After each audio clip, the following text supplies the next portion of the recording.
Can you address some of the commonly accepted limitations on freedom of expression, things like defamation and incitement to violence and so forth? The limitations on free expression tend to fall into the category of my rights end at your nose.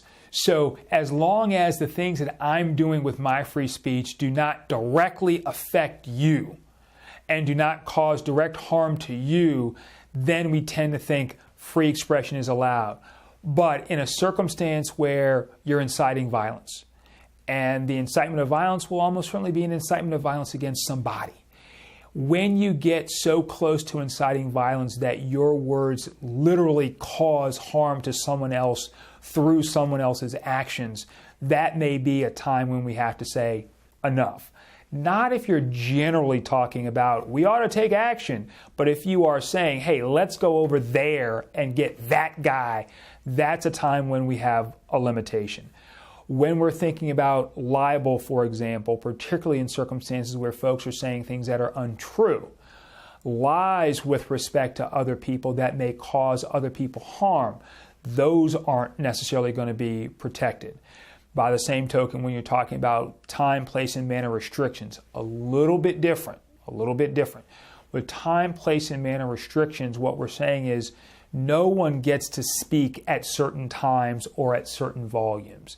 So, middle of the night, folks are trying to sleep, wandering through the neighborhood screaming at the top of your lungs, even though folks who are screaming at the top of their lungs might argue, but I'm speaking and I'm expressing myself. The response is there's a time and place for everything. And the middle of the night in my neighborhood may not be the time or the place.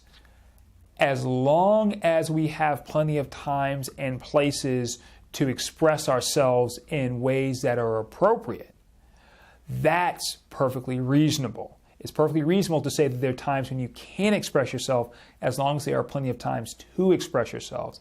And our notion is that because we're a free society that generally allows the freedom of expression, there are plenty of opportunities for folks to express themselves. Therefore, time, place, and manner restrictions make plenty of sense as we move forward. In addition, the government can limit freedom of expression that amounts to false advertising and that reveals government secrets or trade secrets. Expression that violates other rights or that misleads does not necessarily serve the purposes of the First Amendment and, when necessary, can be limited. And can you address just for a minute the issue of obscenity? What's the justification there? There's a great justification for limiting obscenity.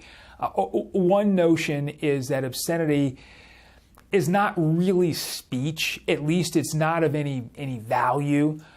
Now you've got to distinguish between obscenity and pornography. Pornography on occasion is protected if it serves some kind of function, depending on what that function is. If it serves some kind of function, then it may well be protected or at least potentially protected.